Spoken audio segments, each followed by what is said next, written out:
what's up, you guys? This is Dennis Sperling, and I am back again to have a very interesting discussion. This one is going to be a little bit different. I really think that, it's going to be something that's going to hit home for a lot of black men. We have video from Umar Johnson, a famous psychologist.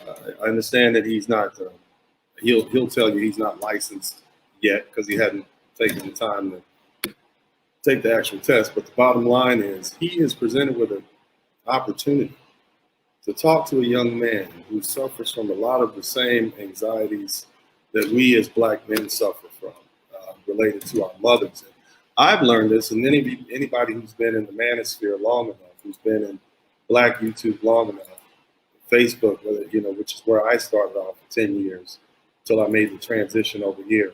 You've talked to enough black men, you will see that many of them have a lot of unresolved issues as a result of childhood trauma. Much of that trauma induced or caused by the relationship they had with their mom. So without further ado, here's the thing. Dr. Umar Johnson is a brilliant man and has finally come to, and he, like many of us, have finally come to the conclusion that most black men who have separated from the black community have figured out that it is black.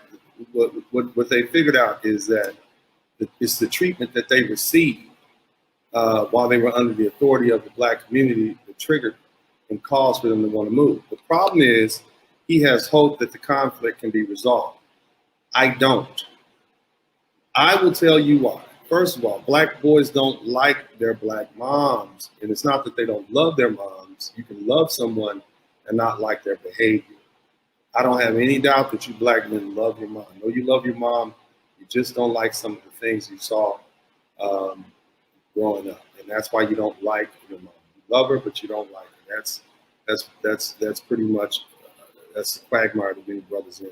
Dr. Johnson comes from the perspective that if the black woman is out of order, it's because of the black man is out of order. And because women follow men, that's his opinion. But my thing is, I would agree that women follow men, but, and he is correct that women follow men. Unfortunately, the lovely ladies are not following the lead of black men. They're following the lead of the dominant society, a society that seeks to destroy black men and black women and the black family, which is the cornerstone of black society. And that's why we are where we are. So without further ado, I want to take the opportunity to pull this video up. And this is Dr. Umar Johnson, who is speaking to Kaylin Walker. He's a young actor.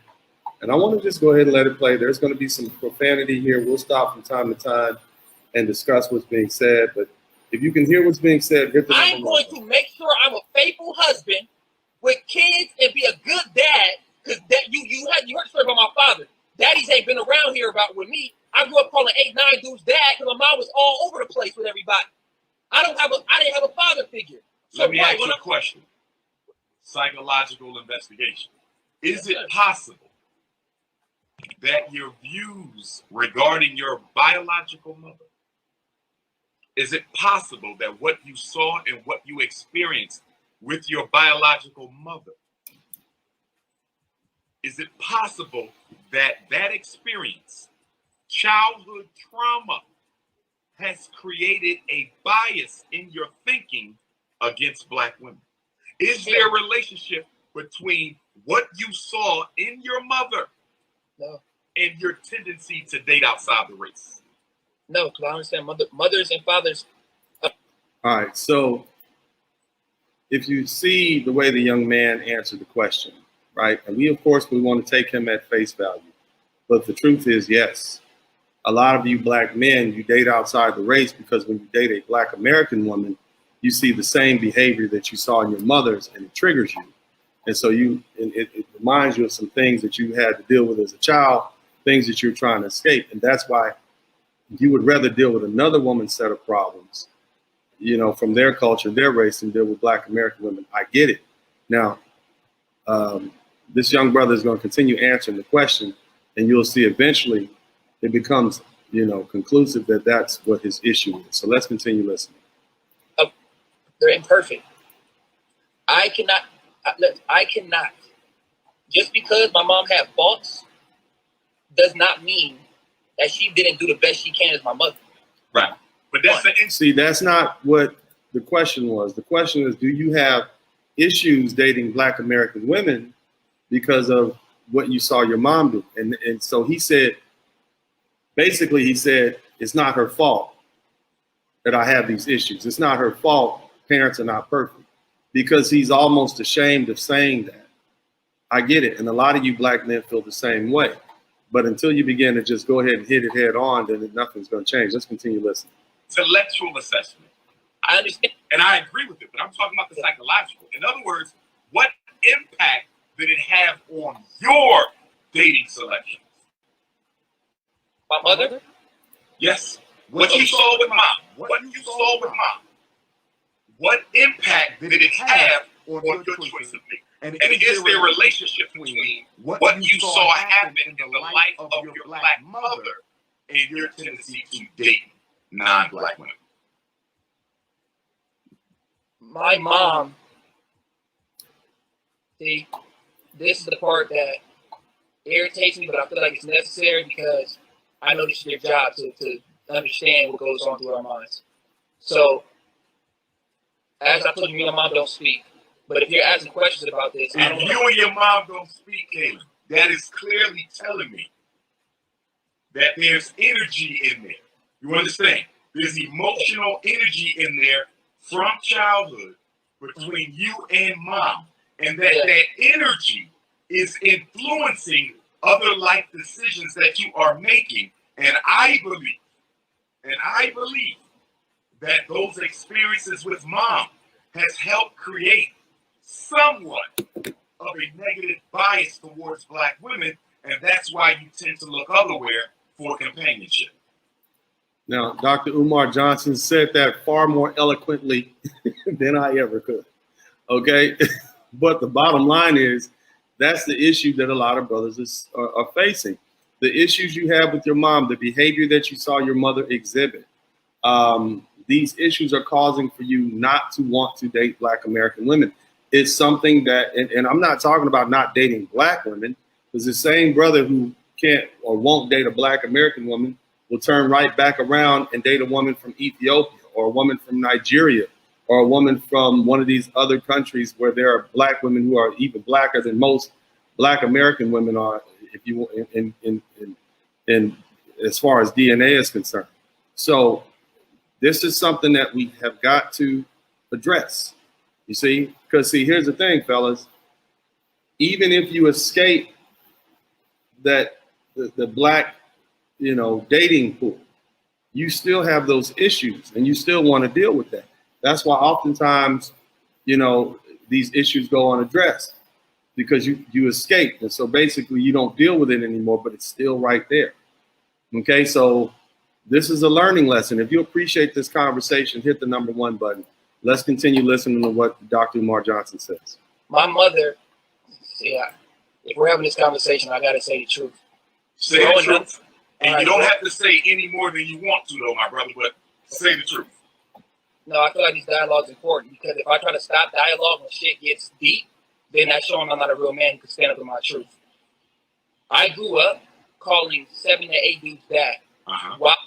Because my mom would date the asshole or the guy who would throw wine on her, or she'll bust the tires out, or dudes would yank her or stuff like that. And they were all Black men. And every man she was with, she'll say, "My daddy ain't shit," and then tell me to call the guy she's with dad. So a college person, a college football player, my dad. I'll call a street nigga who just did some fucked up shit, my dad. Call a fucking doctor, my dad. And then every time a Black man would let her down, she went to a white man or a Mexican man to make her feel good emotionally. But she always ended up in relationships with a person who would hurt her. But every relationship she was in, she would tell me to call them dad. So I call white men dad, Latino men dad, Black men dad. And she would keep. I was like, Mom, I don't want to call them dad. She was like, this guy is your dad. While I'm with, this is your father figure. Talk to him. He knows everything. But then her relationship didn't last long. She's a great businesswoman. All right, so let's reassess what this young man, Kalen Walker, is saying. He said that growing up, his mother required him to call all these different men dad. His mother required him to call the football player, the doctor, and oftentimes even non-black men dad. Talk to him. He said he went through multiple men who he was asked to call dad. What effect did that have on him? Moreover, what perception of his mother did he have? This is clearly something that's not normal. And so we have to assess, how does that affect many of you black men? You young men who grew up and your mothers did the same thing to you. You had a new stepdaddy every couple years that would come pick you up from school. And you wonder why you have so much animosity as to the lovely ladies. Continue listening. But her relationship life is all over the place. Mm-hmm. She's married now. She's married now, but the way she got married wasn't how I thought she would get married. She met a dude on Tinder and they got married in a month. Because I feel like she got married because she wanted to be married and she's tired of getting older and being alone. Right. So when I was up, if there was a hood nigga, like when there's a hood nigga, hey bro, hey man, what's good little nigga? What's your name? Kaylin, what's up, bro? What's up, little bro? I'm about to go chill with your mom real quick. You stay in the living room. I'm in the living room chilling. I come out, he leave. I never hear from him again. But my mom tell him, hey, that's your stepdad. Then a month later, it's a new person. That's your stepdad. So what did he perceive? His mother, the man goes in the room. Clearly they're in there doing something that he's not supposed to be privy to. We can all assume what that is. And she's calling him a stepdad. This is your new stepdad. He never sees him again. Then, a month and a half later, a new stepdad. What effect is this having on his perception of his mother? Shout out to Kenneth Williams. Thank you, sir, for the much needed content. Thank you so much, sir. What effect is this having on this black boy? What effect has it had on the millions of young black men who've experienced this same scenario over and over again growing up? Then I'll hear an argument, or my mom's putting me in the car to take me to go slash a tire out and saying bitch ass niggas and yelling niggas ain't shit. I hate niggas ain't shit. Niggas ain't. So his mother took him on the missions to go slash tires. This is what this young man grew up saying. And so apparently this young man, all he dates is women who are not black. Because when he sees these black American women, he sees his mother. He doesn't want that. Even though he loves his mom, he doesn't like her because of the behavior. This is what this is saying. And many of you black men suffer the same situation, same psychosis. And shit. And then a white man or a Latino man will come into the house and she'll be like dating him and be so happy around this guy. Be like, this is your stepdad too. This is your stepdad too. I feel like I don't have a skewed vision of my own race. I don't, because I'm happy I'm not drugged up or fucked up. But watching that confused the fuck out of me. Absolutely. That confused I believe it traumatized you. And I believe that trauma, three observations that I want you to respond. Observation number one. You resent your mother on a certain level. You love her, but you resent her on a certain level for what she allowed you to be exposed to. There's the resentment. And that resentment has grown into a generalization about black women that has you devaluing them on a certain level. I'm not saying you consider all black women hoes. I'm not saying you consider them to be worthless. I'm not saying that. But on a certain level, the resentment that you have for your mother has generalized itself to the way you view all black women. That's assessment number two. All right. So this is how a lot of you guys have resentment towards black women because of the relationship you have with your black mother. And it didn't necessarily have to be your black mother. It could have been your grandmother, could have been an auntie, could have been an older sister, whoever it was that raised you. And this is something that nobody wants to talk about. This is something that people in Black America, you refuse to talk about. Instead, you say, oh, the black woman is queen, she could do no wrong. And the fallback plan is say, oh, well, it must have been, if it's true, it must be some black man's fault. Here's that, in the practice of law, we call that the three-dog defense. Number one, you deny it, never happened. Number two, if it did happen, it wasn't that bad. And number three, if it did happen, it was that bad, then blame the black man. That's a three-dog defense. Number one, didn't happen. Number two, if it happened, it wasn't that bad. Number three, if it was real bad, then blame somebody else. That's the three-dog defense. We do it in the practice of law all the time, made famous in the environmental issues, cases. Three-dog defense. Number one, it's not our fault. It never happened. You weren't exposed to any, well, number one, you weren't exposed to anything. You're making this up. We deny it. Number two, well, yeah, you might have been exposed to those toxic chemicals, but it wasn't that bad. Number three, if it was that bad and you are having some serious issues, it's somebody else's fault. That's the three-dog defense. But let's continue listening to Dr. Umar. Assessment number one. Assessment number two. The case that you ended up in, Brother Caleb. The 10 women who charged you. Okay? Part of the promiscuity that went into that on a certain level is due to the fact that you have an issue with all women on a certain level. Okay, so I'm going to read between the lines here. This young man apparently has some sort of had sex with a bunch of girls or whatever, and they probably Me Too'd him, I guess. But the bottom line is he doesn't value women like that. He sees them as good for sex, and that's pretty much it, because the woman that he had as a role model, really, you know, he loves his mom, and he said she was good at business, but you know, he only values them for a certain level, and that is to satisfy sexual needs. That's what Dr. Umar Johnson, and maybe I'm not just going to limit it to just sex, but definitely superficial things. So if you can hear me, hit the number one button. If you appreciate this conversation, make sure you hit the thumbs up button. And also, if you haven't subscribed to the channel, make sure you go ahead and do that by hitting the join button right there. Hit the join button. I think you're going to have to do it from the computer, but go ahead and do that. Let's continue listening to what Dr. Umar Johnson said. Okay. Which can lead to you sexually objectifying them as opposed to honoring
enough. And she's still to this day with a dude who she got with in a month. She don't know. She got with him because she didn't want to be lonely. That's why she's with him. I watched niggas run my mom through the dirt. Through the dirt. And then when she tells me when I'm out of jail, my mom picked up the phone for me every day when I was in there. She loved me. She did things for me in there. I can't take that away from my mom. The problem that we had was she didn't want me to stand up for myself. I said, Mom, I have to announce like now. I do not want to walk these streets and everybody painting pictures at me and people saying, Kalen K.R. the headline is Kalen K.R. Walker's out, but he's hiding. Why isn't he posting? I said, Mom, I want to announce that I'm out. She goes, if you announce you out, get the fuck out of my house. Sorry. It's okay, brother. It's okay. It's okay. Sorry. Damn. It's okay, bro. So this young man, I mean, what he's dealing with, look at the heartfelt emotions. This is all pent up in this young man, right? And so these are the things that a lot of you young men have never had a chance to express. And so he's doing it. But I want you guys to continue listening to him. This is what we are dealing with. This is why you have so many young black men who are, number one, who are angry, and so many black men who are, number two, not willing to date black American women. They see the actions of these young black women in their moms. This is what they see. A lot of folks are saying they're not receiving notifications. Look, I've been shadow banned by YouTube because of my advocacy on behalf of black American men. So you just got to get it how you can get it. If you haven't subscribed, make sure you subscribe again. Number one, hit the number one button and hit the subscription button and let me know. And then also hit that notification button. You got to do it. Otherwise, you won't get this stuff. But in the meantime, let's continue with this message. Brother. That if I don't get out the house, or if I announce that I'm home, if I post on social media I'm home, to get the fuck out of her house. So I have to make a choice. Am I going to be a man and own up to my shit? My mom told me I was going to go back to jail. She said, if you announce you out, you going back to fucking jail. And I did it, but I trusted my gut. In the moment I announced I'm out, she said, fuck you, nigga, and kicked me out the house. She said, fuck you, nigga. That's what she told to me. And that was wrong. Then I went to go to North Carolina to hang with my dad, and now I see my mom been lying to me, saying that she's been paying, that my dad has not been paid child support since I was a kid. And my dad pulled out a fucking stack of envelopes saying he's been paying my mom $300 every month since I've been born. She told me that my dad did not fucking care about me. She told me my dad did not care about me. She lied to me. For 25 fucking years, she lied to me. Lied. And that was wrong. I mean, brothers, he's not the only one that's had to deal with that. Many of you, your mothers have lied to you, and you have basically just tried to go along with it. And it's all pent up on the inside. You've been lied to. You were told that your father didn't want you, your father left you. Come to find out, you have a conversation with your biological father and you hear the truth. And it's not what your mom said. Many of you, if you had a conversation with your biological fathers, you would hear things that would totally change your perspective on your biological father and your mother. And so, you know, this is a conversation that black men haven't had. I'm glad that Dr. Umar Johnson had it with this young man. Let's continue listening. Then I questioned her about it, and she's like, why the fuck are you over there? Then my dad gets on the phone with her and say, why the fuck you didn't kick me from my kid, you fucking animal? My mom saying, don't talk to me like that. And put my son back on the phone. All right, so listen to what he said. So he confronted his mother with, why are you lying? Why have you lied to me all these years? And she didn't respond with, I'm sorry. I didn't mean to. She said, what did she say? She said, why are you over there? And then the dad took the phone and said, why you been lying to my son, you animal? And then she said, F you. She knows that she lied to this man. She knows that she lied to this her son. She knows that, but instead of admit it, she just denied. So, you know, this is an interesting conversation. This is one that long overdue conversation Black Americans need. That if you guys are still with me, we got 115 people in the chat room. Make sure you hit the thumbs up button, brothers. I appreciate you. You're what keeps us going. So also, please contribute to the Super Chat, the Cash App, and the PayPal, because you know this stream, like many of my other streams, is gonna disappear because I'm touching hot topics that the thoughtocracy does not want anybody to talk about. So unless you guys, hit that button and contribute to the Super Chat, the Cash App, and the PayPal, do it early. You won't be able to do it late, because we're going to talk about some issues that make feminists and black feminists, matriarchy, thoughtocracy upset. But let's go ahead and continue to listen. I'm watching both of my parents go like this to each other. I can't even have a normal relationship with my family because my mom's over here and my dad's over here, and I gotta live in the middle. If I hang with my dad, my mom hates me. If I hang with my dad, my mom, my dad get mad at me. What state are your parents in, Jay? What state are your parents in? My mom's in California. My dad's in North Carolina. My dad's a street nigga. He a hustler. My mom's a political businesswoman. Okay. So the problem is, the reason why we fell out, I went to go hang with my dad. She said, why are you hanging with that bitch ass nigga? Why are you hanging with that? I want you to hear that, fellas. My father is a street hustler, which means he was a Pookie and a Ray Ray. My mother is a political businesswoman.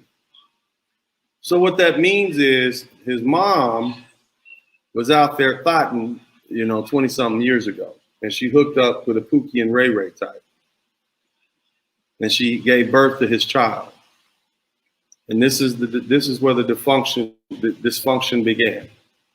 That's where it all started.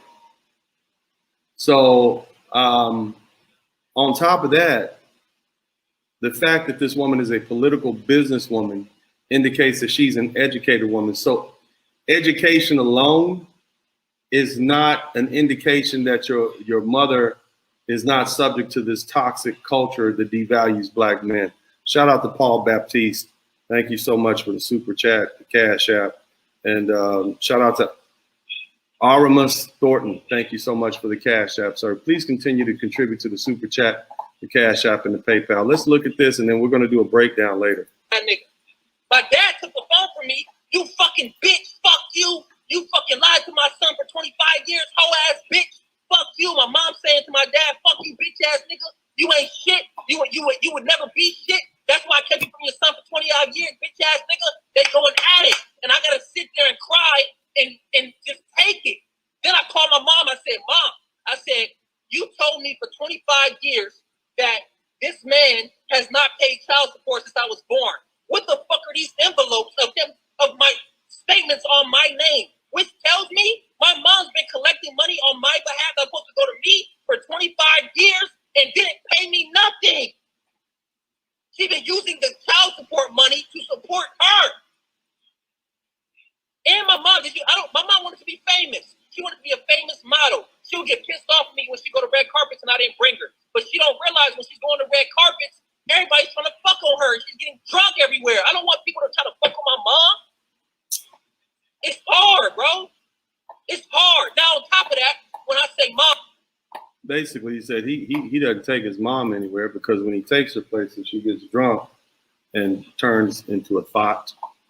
And, you got people trying to have sex with his mother, apparently, or hit on his mother.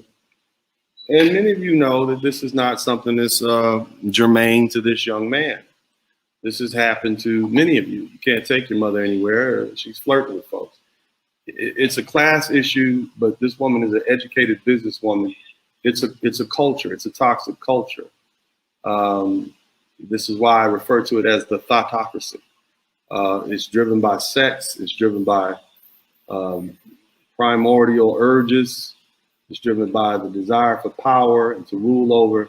And the thoughtocracy, the leaders of the thoughtocracy, would rather rule over the ghetto than share power with black men and have functional black communities headed by fathers. So they would rather continue it down into the spiral down into the toilet of societies than to actually move forward in a positive way where we could actually have family. So That's the thoughtocracy. But let's continue to listen to this very intriguing back and forth. I'm trying to understand my dad. Why did you lie to me? My dad snatched the phone, called my mom a slut. My mom called him a bitch ass ain't shit nigga. Fuck you, bitch. And then he said, I'm gonna get your ass, put your ass in fucking jail, lying asshole. I'm hearing my mom and dad go at it with each other, and I gotta sit there like this. And then I get on the phone with my mom, and the last thing my mom told me, and if my mom see this shit, she can't lie about it. The last thing she told me, she said, fuck you, bitch ass ain't shit nigga. You a ain't shit bitch ass nigga, just like you and your daddy, and hung up in my face. How the fuck am I supposed to forget that? Let me say How this. am I supposed to forget that? I'm going to speak to that.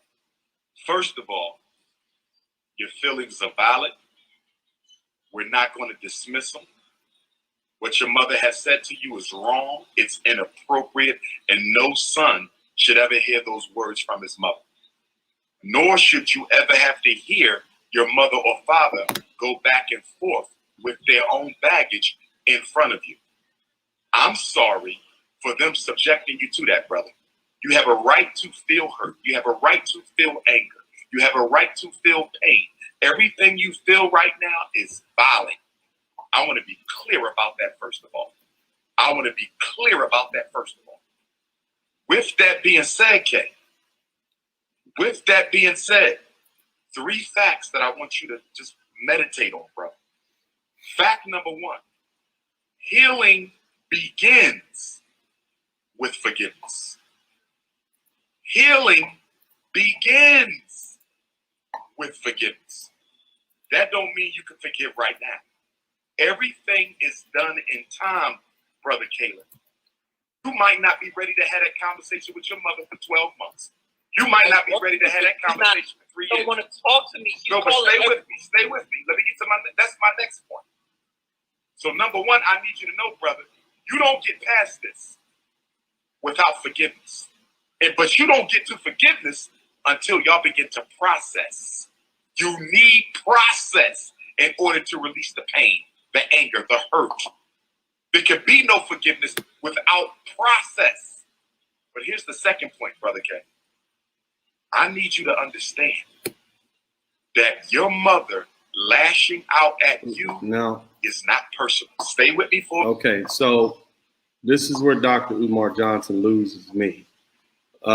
He's basically going to say, it's not your mother's fault. She's really lashing out at your father for something that he did that we don't know about. And so what he's doing is he's allowing this black woman to escape agency. This black woman who is an intelligent businesswoman and also a politician, we're allowing her to escape responsibility for her actions. This is a problem. This is where Dr. Johnson loses me. But let's continue listening. 1 minute, and then you can respond. Your mother lashing out at you is not personal. She's lashing out at the hurt that she feels your father has caused her. You are simply the immediate symbol of your father. So basically, he said it's not your mom's fault. It's not your fault either. It's your dad's fault. That's basically what he's saying. And this is part of that 3-dog defense. Again, it's not that bad. If it is that bad, well, number 1, it didn't happen. Number 2, it's not that bad. Number 3, if it did happen, it's somebody else's fault. This is a basic 3-dog defense. And the way we go about proving that that's incorrect is we just continue hitting them with the facts. But I want to give a shout out to Jeremy Fike. Thank you so much. I appreciate that. Let's continue to listen. And the link to join is in the chat room. Also, please continue to contribute to the Super Chat, the Cash App, and the PayPal. They're going to block this video. So you better get it all while you can get it now, because I already know they're going to block it. So you better download it as soon as we screenshot it or something. But let's continue to listen to the conversation. Father in her life, she can't lash at him. She don't even see him. So unfortunately, when our mothers are hurt by our fathers, if they're not able to express that pain to the man that caused it, they go to the next best thing, the son. And if you look like that, do I deserve that verbal abuse because no, my you parents don't. opened the mom? No, you don't. And it's Do I deserve my mom calling me a bitch? No, you don't. Ain't shit, nigga. No, you do don't. Do I No, deserve you that? don't. No, you don't. But Do I deserve when I talk to one of my parents, the other parent is mad at me for talking to the other parent? that's wrong. So again, Dr. Johnson is emphasizing, no, it's not your fault, not your fault, not your fault. But what you will find is, if you listen to it earlier, he's gonna segue off, right? He's gonna say something like, well, are you sure it's not your fault? Did you do something to offend your mom? Have you talked to her in that fashion? I think he might have already said it in the video. And the other thing he's going to do is he's going to then try to blame the mother's parents, specifically her father. So I want you guys to continue listening to this. And this is where I disagree. This is why we have no change in the Black community, because we have no accountability for the actual culprits. Why not just saying mom is doing it because she felt she can do it and get away with it? Why try to justify her heinous actions by saying, oh no, it's like this because somebody made her do it. It's like this because she had a troubled childhood. So you go out and you become a mass murderer because you had a troubled childhood, so we just let you off the hook? No, you still receive your punishment and your restitution. This is what you're supposed to do. That is justice. Just because you had some sort of extraordinary circumstances that caused for you to commit some sort of heinous act, i.e., keep your son away from his father for 25 years, and then when he finally does meet his father, give him hell and high water for doing that. No, that doesn't sound like that does not sound like somebody who's repentant. It sounds like somebody who's holding fast to their belief that they're right no matter what, and they're justified no matter how much harm they create. And unfortunately, this is not just germane to this one Black American woman. It's part of the culture. And until we begin to heal the culture, until we begin to address this culture that tells Black American women it's okay for you to do that, and there's nothing anybody can do about it because you're the queen goddess of the universe and you hold no accountability to any of your heinous actions, then nothing's going to change. Shout out to my people, Flavor Genuine. It's just me, or am I losing respect for Dr. Umar? Well, you got to understand that Dr. Umar, he has to, do what he does, you see, but it's on us as thinking Black men, as intelligent Black men, to dissect. We don't have to come to the same conclusion that he came to. We can use our own thoughts and power, mental and intellectual prowess to determine what we know to be true. Let's continue listening. We got about another. You don't deserve that. Wondering why I ain't got no guidance. You don't deserve that. I'm a man by myself. Yes, sir. I don't know what a dad looks like because I had 18 of them. Understood. You know how confusing that is? A And mom she owes you an apology for that. and she hasn't apologized because she got too much pride. But She will not talk to me for the rest of my life because her head is shoved so far up her ass that she can't even acknowledge that she hurt her son's feelings. Let me I say would this. never say fuck you to my mom. Let me say this. I would never say fuck you and call you a bitch and say you a pussy. And then she tells me to be emotional. She tells me to be sensitive. It's okay. And then I'm sensitive. Then she call me pussy and tell me to man up. I man up. Then she tell me I can be sensitive. Then I get okay. So listen to that, Quack. That's like being online. Shout out to John Smith. So she tells you to be more sensitive, and then when you become more sensitive, she tells you the P word. And then when you become hard and cold blood, put that ice in your veins, then she tells you that what? Now she tells you that, oh, you're too hard, you're too difficult, you're too cold. Isn't this the same thing that Black American men experience with Black American women? It's the culture. It's the culture, fellas. I'm telling you, it's not the race, it's not the color, it's the culture. You can find women that look just like every Black woman here in the United States, anywhere else, but if they're in a different culture, they're going to respond differently. That's what, it's not race, it's culture. It's culture, it's culture, it's culture. We have a toxic culture in the United States. We have a toxic, deteriorating culture. that is destroying black families, that is destroying relationships, and there's no way to get around it until you address the culture. And part of that is making the culprit pay for their deeds, for their actions and their inactions. And that culprit is the Black American woman who has been leading the Black community for some time now. But because we as Black men are too, I'm gonna put it out there, we're too simpish, we're too cowardice to really stand up and speak, nothing's gonna change. So let's continue listening. It's a few more minutes on this, and then we'll get to the panel. Sit there just to call me a bitch ass nigga. Do you know how confusing that is? Absolutely. But let me give you this, Kay. I want you to understand this. Emotions, Kay, stay with me. Emotions connect us to our unconscious. I want you to stay with me. Emotions connect us to our unconscious. And what I mean by that, Caleb, is when your mother gets angry and gets into her temper and gets into her rage, bro, she goes unconscious. She goes unconscious. And even though she's cursing you out, the unconscious target isn't you. It's your father. All right. So again, you see Dr. Umar Johnson using excuses to justify this woman's behavior. Now he's basically saying apparently these multiple times this young man has experienced his mother berate him, curse him out, call him these foul names. He's saying, oh, but it's not her fault. It's not her fault because, she's really cursing at your dad. She's really cursing at your father, Now, honestly, she may not even known this man that well. They might have just had a one-night stand. Dr. Umar Johnson might be just,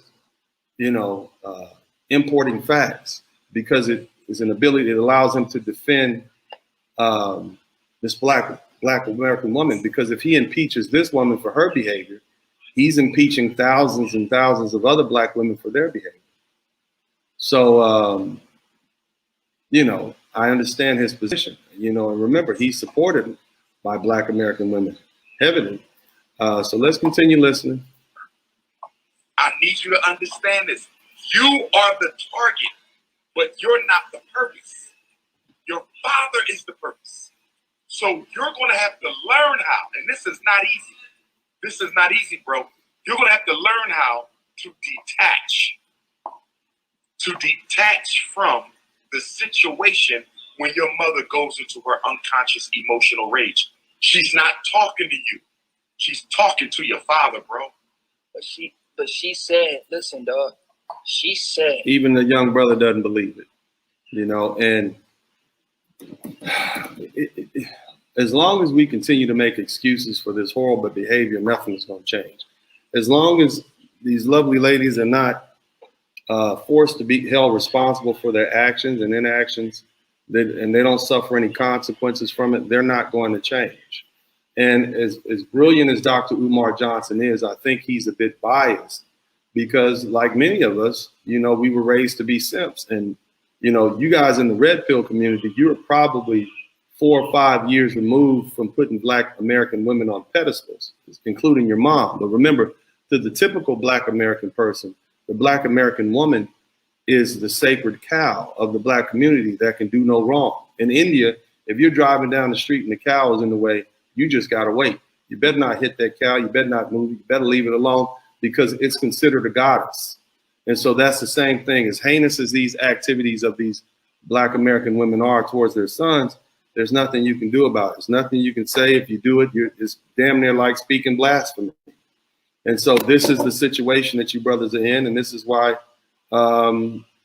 you can't say anything. I get it. I understand. And so let's not blame Dr. Umar Johnson for following what has been the rule, the social and cultural rule in the Black American family for the past 40 or 50 years. Under no circumstances do you allow the Black American woman to take responsibility for any of her actions. And that's basically what you see playing out between Dr. Johnson, who is a professional, and Kaylin Walker, who is his client. Not client, but still. Some of the most hurtful things that I can't even say on this live. I understand. But that speaks to how much pain she got. I get it, but don't inflict that on your son or daughter. Right. But she gonna need help not doing that, and she got trauma from your dad. He told me I need therapy, but when I said she need therapy, she said fuck me. But here's what I want you to get, Kevin. Here's what I want you to get. Just as people would accuse you of taking advantage of those women, even though you're innocent of the sex abuse, there's people who would say the fact that you were with them at all was a form of exploitation. That can be linked to your childhood trauma. All right, so he's basically saying these women who wanted to be with this actor, who's A-list, B-list actor, oh, you exploited them because they chose to be with you. I don't know about that. You know, like women choose men because of their money, because of their social status, because of the, I think that's a bit of a reach.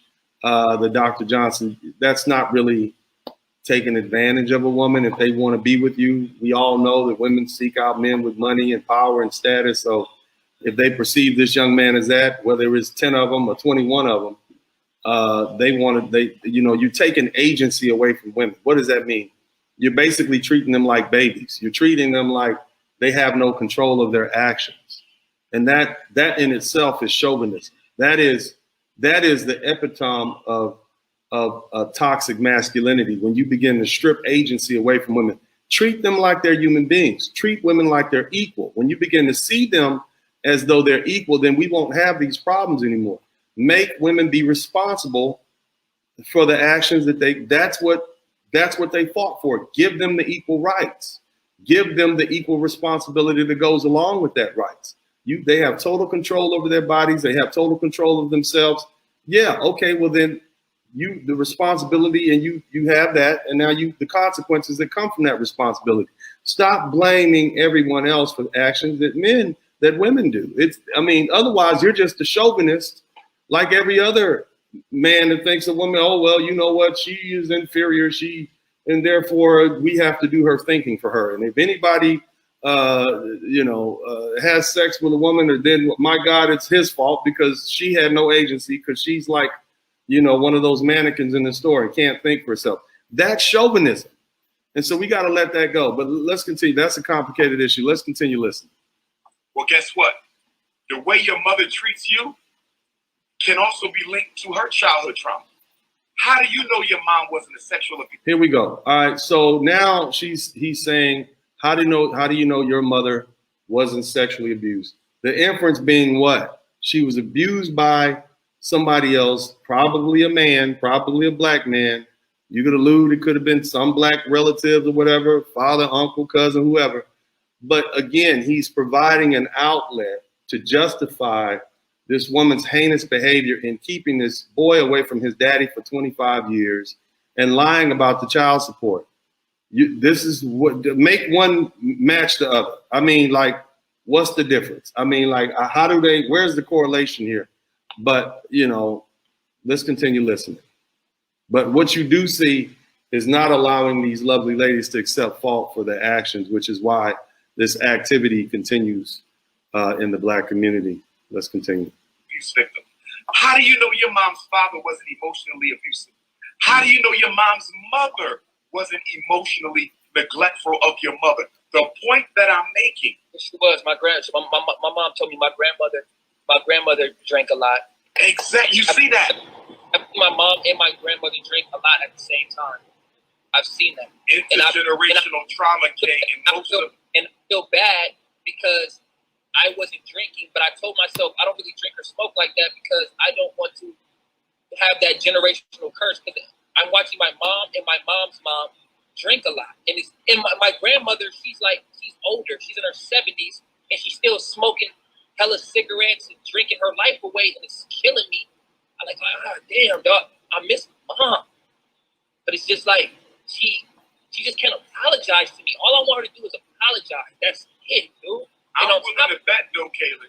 I'm willing to bet, and tell me if I'm wrong, brother. I'm willing to bet that you might owe your mother an apology, too. Okay. What? I'm willing to bet that you probably cursed your mother out sometimes. Heck. All right. So, again, I want you to go through what we've seen. Now he's saying, I'm willing to bet that you owe your mom an apology. In other words, all of this that you're going through is because of something you did. If it wasn't for either, since it's not something your father did, and it's not something your mother's father did. In fact, you've just told me it's something that your mother's mother did. She passed these bad behaviors down to your mother, and because she was probably, you know, a iffy mom too. But I don't want to touch that. No, better yet, let's go back to you. Irrespective of everything you told me, the fact all this abuse you get, it's probably something you did. Yeah, because remember, fellas, the goal is to never allow these lovely ladies to accept any responsibility for any of their actions, no matter how heinous. So we're going to blame this innocent child who's now 25 years old, because he's a black man too at this point. We're going to blame him for his mother's actions, her, you know, cussing you out, calling you all these. And so again, fellas, this is gymnastics here. This is why the black community doesn't change. This is why we have that toxicity, because no one ever, it's always everyone else's fault but the lovely ladies. And that's why they don't have any incentive to change, because there's no accountability. If you knew you could rob banks and get away with it, wouldn't you? There was no repercussions associated with, you could just rob banks and take money and somebody else would get punished, somebody else. You would do that because that's human nature. You're going to do you're going to do whatever people allow you to get away with. This is a conflict, and this conflict is not going to be resolved until the person who is initiating this conflict is punished justly, or at least reprimanded. This is what we have to do. But let's go ahead and continue listening to the conversation. You haven't disrespected your mother. I called my mom a bitch one time in the entire life. Okay. My mom calls me a bitch, nigga. This is my mother. You're amazing, son. I love you so much. There will be nobody on planet Earth that loves you like your mom.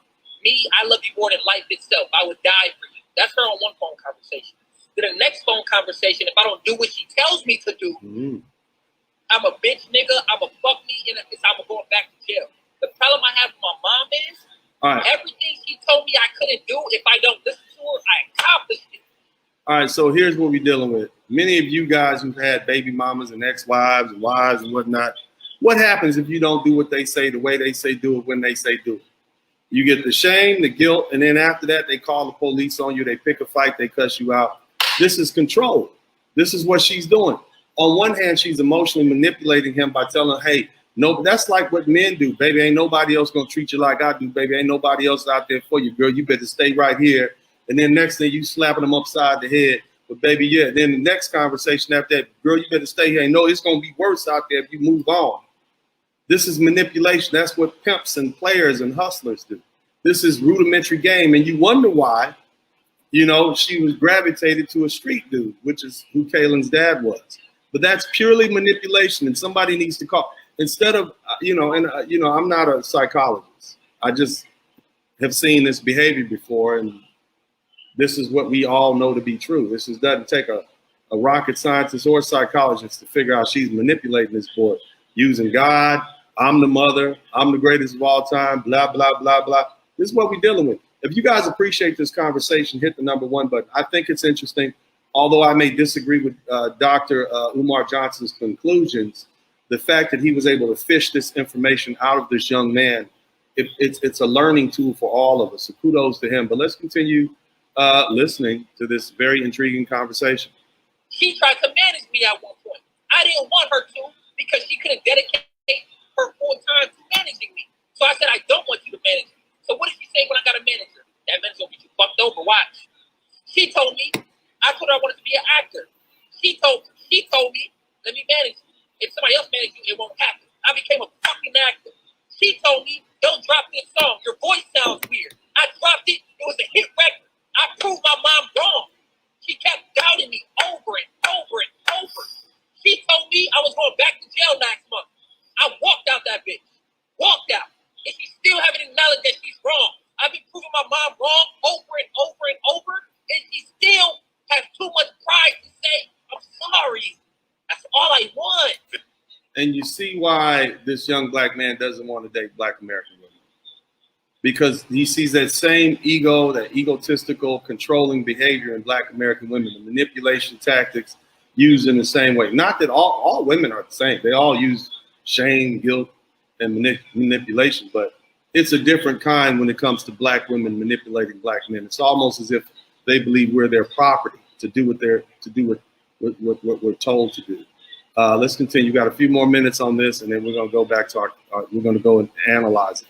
That's because she don't know how to release the pain, kid. You can't. Don't release it on me. Right. My man said, Dr. Umar Johnson said, oh, it's not her fault. She doesn't know how to release the pain. Don't release it on me, though, right? So don't release it on me. You don't know how to release the pain. You're angry for whatever reason, and so you're releasing your pain on me. And this is why I tell you black men this. When they bring it to you, whoever it is, when people come to you with a bad day, you make sure their day is even worse when they leave. You do not you don't give people a break when they're trying to unload all their verbal garbage on you. You do not give them a break. You make yourself the last person that they ever want to dump on again. You teach them a lesson. I don't care who it is, mom, sister, dad, wife, girlfriend, whoever. You give it back to them. You don't let people dump on you. You, as black men, have got to have more pride in yourself than to allow people to dump on you. It's no longer acceptable for you as black men to allow yourself to be the kicking boys, the kicking mules of society. When they bring it to you, you give it back to them. When they come for you, you give it back. You give them what they ask for. That's what you do. Stop it. Because see, I'm going to tell you, you look, Dr. Umar Johnson, he's a professional. He's not going to force this woman to take responsibility. So the only person that can do it would be the person she's dumping on. And hell with what everybody else is talking about. Kaylin, if you're listening to me, the next time your mother comes at you like that, you give her that smoke that she's asking for. Because that's the only thing that she's respect. Being nice, being respectful. It's time for you and many other black men to be the bad guy. Hey, you don't talk to me like that. Hey, you watch your mouth when you're talking to me. You respect me as a man. Don't call me these foul names. Are you kidding me? Well, you know what? Well, that's the last time you're going to see me. And you mean it and you walk out. As grown men, you don't have to take that foolishness that you took as young men, period.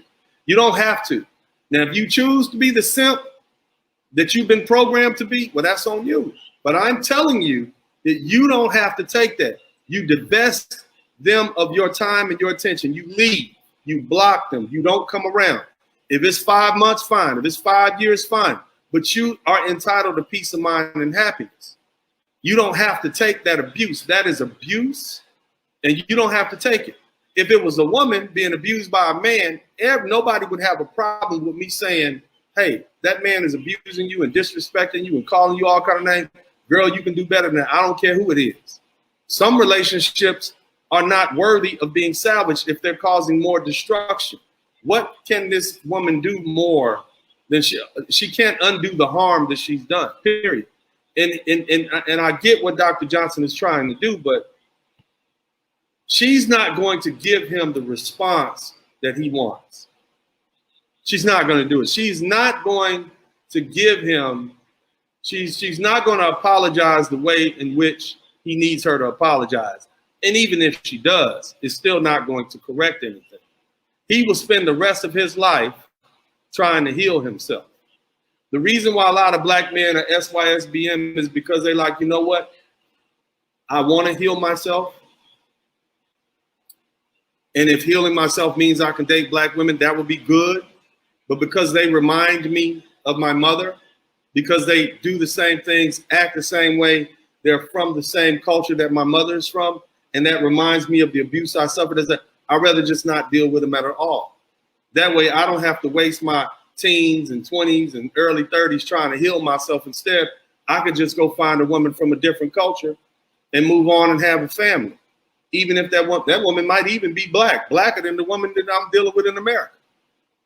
Period. So it's not like I'm dating out of the race. I'm dating within the race. I'm just tired of that culture.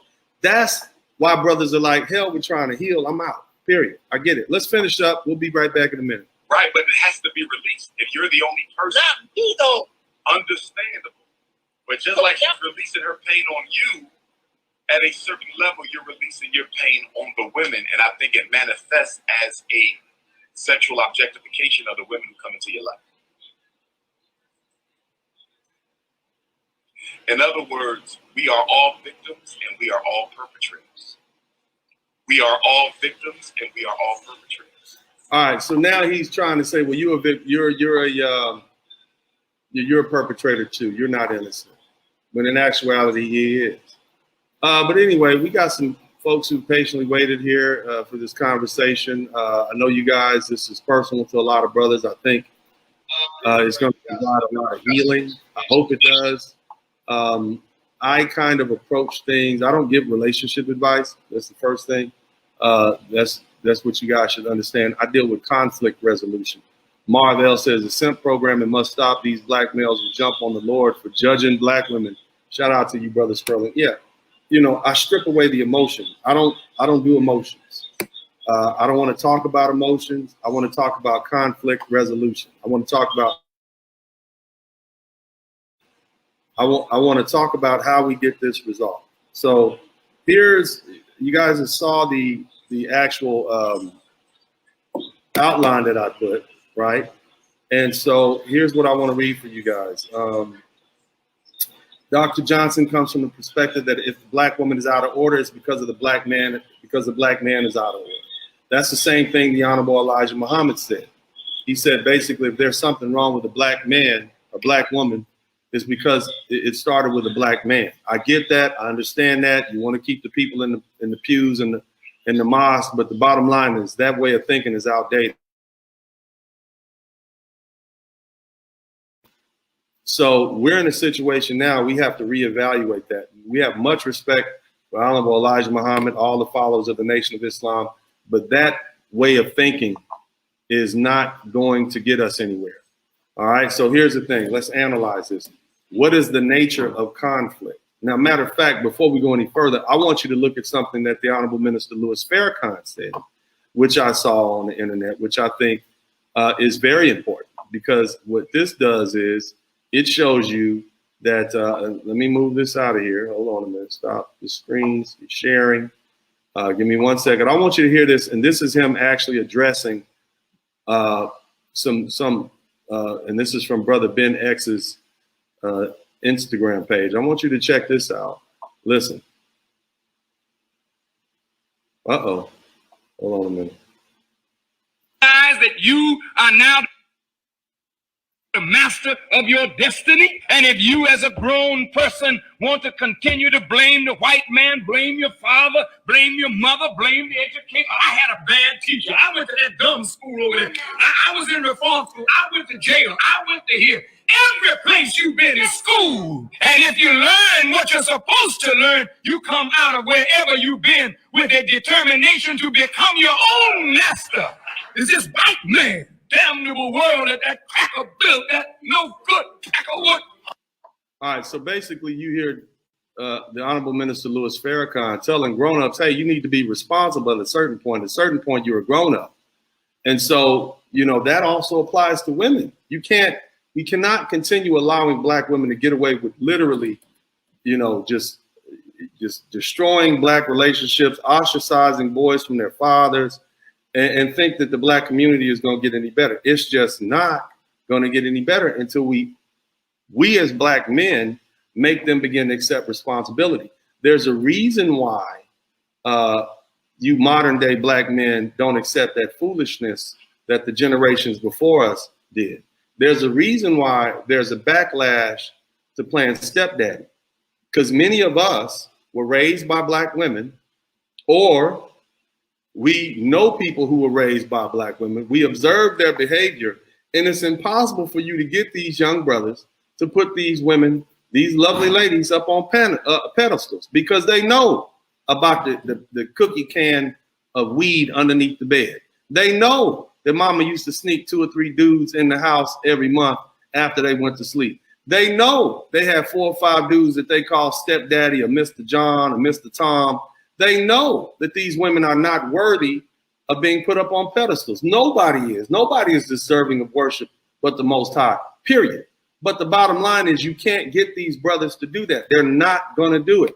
And so that's the backlash. These young men, these same ones that they complain with the tight, the fitted jeans on and all that, these same brothers, they got more backbone. This Generation X, this Generation Z, this millennial generation, they have more backbone than some of the brothers that came before them because they're willing to stand up. They're willing to speak. Now, of course, you have people like Kevin Samuels, who is Generation X, and Mumia Obsidian Ali, who's speaking up, and myself to a certain extent. But I'm only doing it as an advocate for black men. Of course, you have us there, but you also have other men saying, no, it resonates because nobody's going to put these women up on pedestals anymore. But what do we do moving forward? Well, let's begin to address it. Afro Patriarch, James S., J Bones, Chillin' and Cheese. What's happening? Okay, I like these names. We got some names in here today, man. But anyway, we got the brothers in here. I want to run through some things, Afro Patriarch. First of all, the nature of the conflict. Some conflicts cannot be resolved. When the opponent's interests are diametrically opposed, the power struggle that exists in the black community between black male and female, black American women empowered by the dominant society. Basically, what I'm saying is black American women don't want to give up power. And so if they begin to concede that they're wrong, and then they might have to give up power. They might give up the power of, they can't have the moral high ground anymore because they're no longer goddesses. If the God is the ultimate arbiter of what's moral and what's immoral, and they give up that high ground, then damn, that's a problem. So they don't want to do that. So they're diametrically opposed to doing that.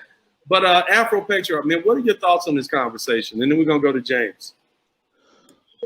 This is close to home because I've suffered some humiliation and from that trauma, it's nothing like this actor Kalani has gone through. I look at it and I just go, it is nothing close to what he's endured. I sat here and I had a pit of disgust in my stomach because, again, this is not to knock Umar, but he's just typical. He's just the typical brother in the block who worships the black woman, and I've always been outcasted because, I'm from a patriarchal society, so I believe in the Most High. So I never put anyone on a pedestal. And what I see when Dr. Umar's talking is the pedestalization in the image of that woman. And this is why I've left the B1, the Pan-African, that culture behind, because of this pedestalization that technically where the black man is always wrong. We're always the sacrificial lamb. Or it's always someone else's fault other than the actual perpetrator. Thank you so much for that opening, Afro Patriarch. James S., what are your thoughts on this conversation? And those of y'all who appreciate what we're doing, make sure you contribute to the Super Chat, the Cash App, and the PayPal. In addition to that, I'm telling you, this one is going to disappear. We done had Umar Johnson, Farrakhan, I done said Elijah Muhammad a couple times, and we're addressing the bad behavior of these lovely ladies. This one's going to disappear. All right, so if you don't get it now, you won't get it. But please continue to contribute to the Super Chat, the Cash App, and the PayPal. I'll double check to see if you still can do it because this live stream has probably been, it's still monetized. So if you want to contribute to the Cash App, go ahead and do that. James S., what are your thoughts on this conversation? Hey, how are you, panel? Brother Sperling, can you hear me? Go ahead, James. And then we're going to go to J Bones next. Can you hear me now? I can hear you, James. Yeah, I can relate to that, brother, about 100%, man. And been through a lot of those pains in the past. And I could tell brothers, the number one thing I could recommend is definitely therapy. But find someone that is holds women accountable. And that was a turning point for me. Because the therapist I dealt with at the time really looked at the factors and said, you know what? He said, at a certain age, any man or woman has to know they have to be responsible for their actions. I think you mentioned this on your last broadcast, how powerful the tongue is. Mm-hmm. And a lot of our sisters, man, they get so emboldened. It becomes more of it's like a spirit like demon, because they know how powerful when they release those painful words onto young men, how detrimental it is to their psyche. And it's a part of the manipulation and control. What do you think about the fact that Dr. Umar Johnson, at first he tried to blame the daddy, then he tried to blame he tried to blame the mother's dad, but that didn't work out. We heard facts that it was actually the mom's mom. And so then he went and tried to blame the boy. I mean, what do you think about that? I mean, Brother so D, mom was not at fault at all, and she was the one that did all this? This educated businesswoman? Well, this is the sad part about it. And Dr. Umar is one of many. He tries to appease to the culture so much where it removes any ability for a man to really be a man. Mm-hmm. And these are the things I think, for me, listening to Dr. Umar and seeing him contradict himself is very disappointing, because that young man is like many other men, right, who are using logical reasoning and looking at it from, you know what I mean, just a perspective where it's like right is right, wrong is wrong. Right. And to really flip the script and just say, well, you're the actual cause. You know, when he mentioned you caused her pain, it was like one thing I was gonna say, one thing that I didn't understand was that boy under the age of 18 was under that woman's guidance. Mm-hmm. He had no power technically to cause that woman any harm. Yeah. It's just, but the gymnastics used to try to avoid placing responsibility where it belongs squarely is a demonstration of why we haven't moved forward in the Black community so long. Yeah. Thank you, James. As J Bones, you've been waiting patiently. What are your thoughts on this conversation? But before we go forward, look, you guys, hit the number 1 button if you can hear me. If you appreciate what we're doing here, hit the number 1 button. We got 176 people in the chat room.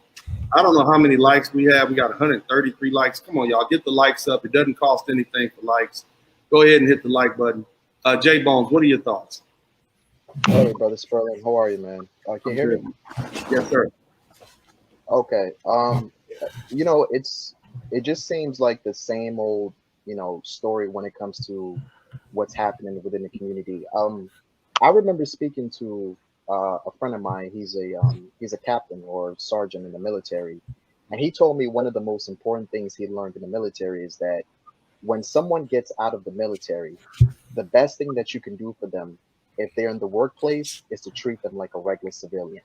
You don't treat them like some sort of a war hero. Even if they were a war hero, you don't treat them that way. But you see in our community, it's the total opposite. We are starting to see that the sacrifice of us as Black men has been in vain. I mean, let's just think about this, Brother Sperling. Our grandfathers, their bodies are still washing up on the beaches in Normandy. Do you understand what I'm saying? Like every bit of our sacrifice just means absolutely nothing within the community. You got Black men that came back from the Korean War, hung on trees. You got Black men that dropped in 50,000 feet into Berlin to fight Hitler, hung on trees. You got Black men that died in the Civil War. We got Black men that died for the independence of a country that still treats us like garbage. We got brothers. I mean, people forgot. Maybe 2 or 3 years before the pandemic, there were 2 brothers that were killed in Sierra Leone. These were African American brothers that were fighting for the community. They were fighting for the country. Our sacrifice has meant nothing. It has, like, there's nothing more we can do. Has it not been anything because we haven't forced people to give us our due credit? I mean, has it, because see, Black men have been real cool, laid back, going along and getting along. I'm gonna borrow that from Kwame Brown. We've been going along, getting along, just not trying to make waves. We've been trying to be good Negroes. We haven't actually stood up for ourselves, J Bones. We haven't actually said enough is enough. I'm not dealing with it until right now. So what we're dealing with is black men saying, you know what? I've accomplished a lot. I'm doing a lot. I'm going to start enjoying myself. 51% of black men are not getting married. No children. No children, and they aren't getting married. You got a whole slew of black men, passport bros, SYSBM saying, I'm out. Not only am I not going to the club, I'm not dating any American women. And if I do date one, it's going to be a woman from another culture. I'm leaving. So you got a whole movement like that. But we haven't actually begun to address the problem. We are not dealing with the problem, but we're finding remedies for the problem. We're not going to address it head on. But I think it's time we begin to lay responsibility on the foot of these lovely ladies where it belongs.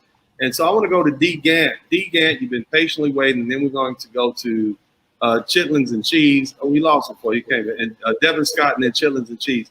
D. Gant, how do we begin to convince black men that it is perfectly acceptable to lay responsibility at the foot of these lovely ladies, especially in a case like Kalen, this young brother who was clearly abused and misused, Kalen Walker, and misled, really, actually, what I meant, in his childhood. How do we begin to tell brothers it's okay to speak up and address that, whether they like to hear what you have to say or not?